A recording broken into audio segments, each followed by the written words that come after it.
If you're watching this right now, your heart must be heavy with loss.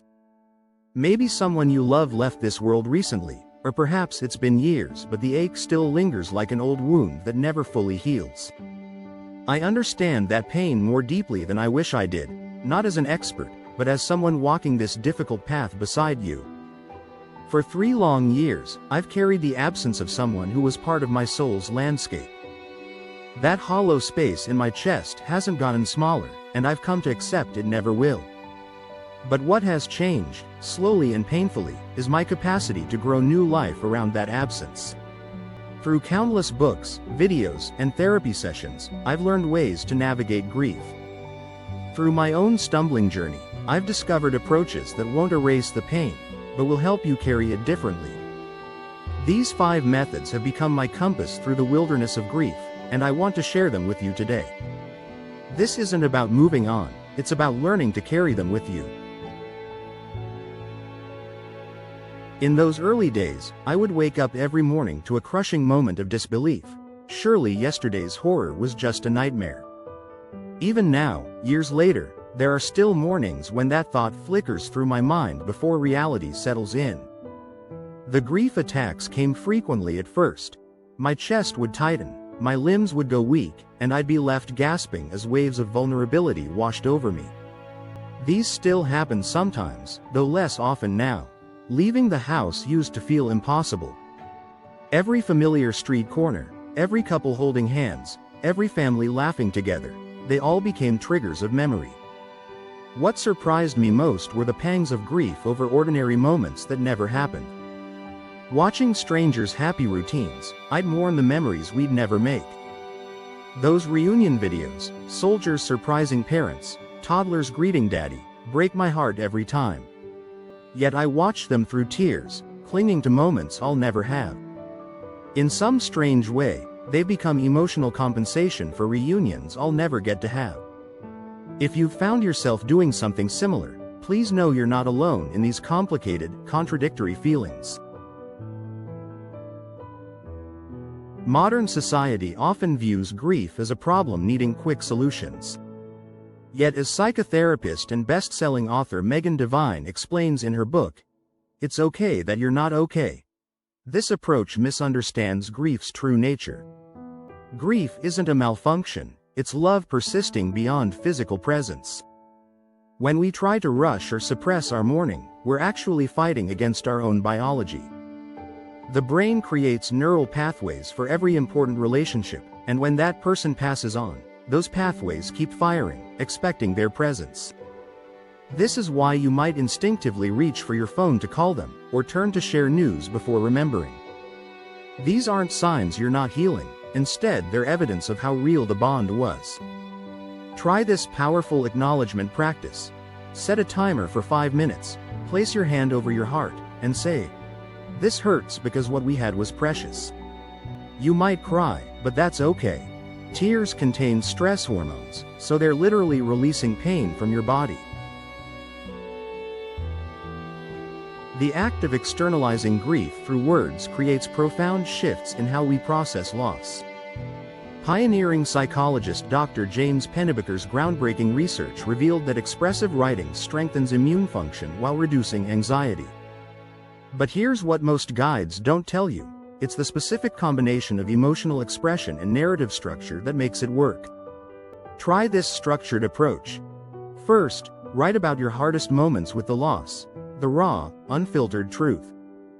Then, write about positive memories that make you smile through tears. Finally, write a letter from your future self to your present self, offering comfort.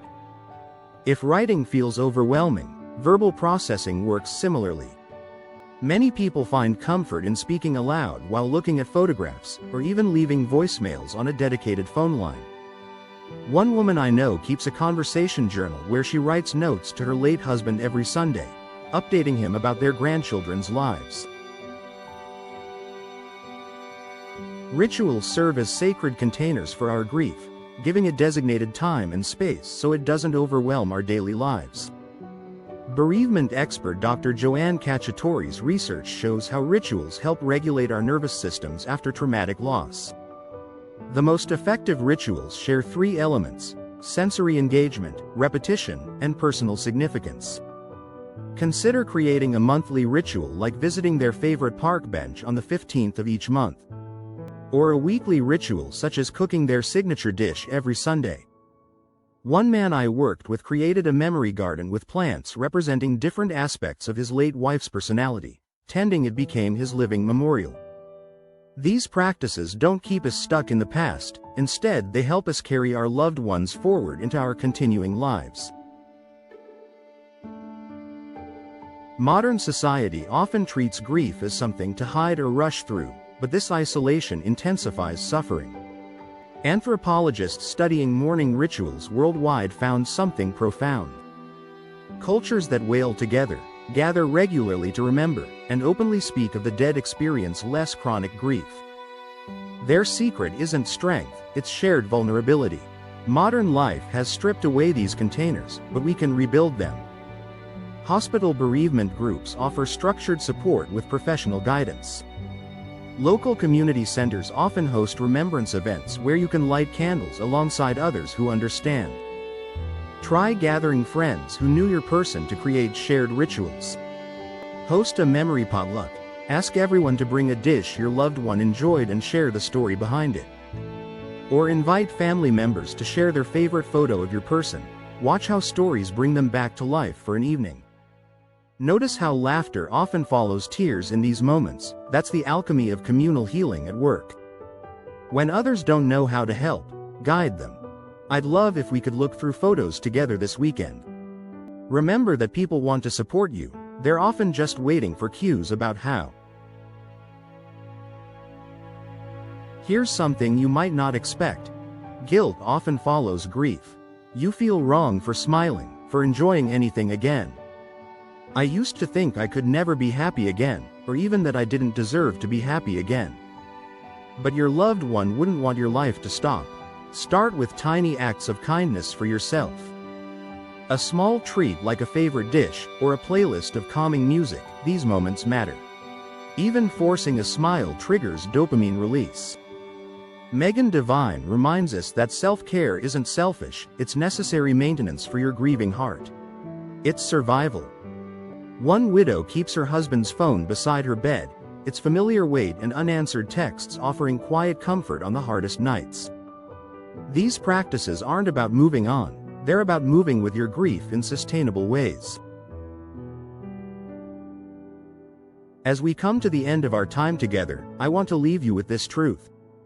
Your grief is the continuation of your love, and that love deserves space in your life going forward. The depth of your pain reflects the depth of your love, it's a testament to what you shared. The pain may change form, but your right to mourn never expires. If this video has helped you see your grief differently, please consider liking it so others who need this message can find it too, because grief shrinks when shared. And if you're walking this difficult path, I'd love to hear in the comments one small way you're honoring your person this week. Remember, healing isn't about closing chapters, but learning how to hold both the sorrow and the love together.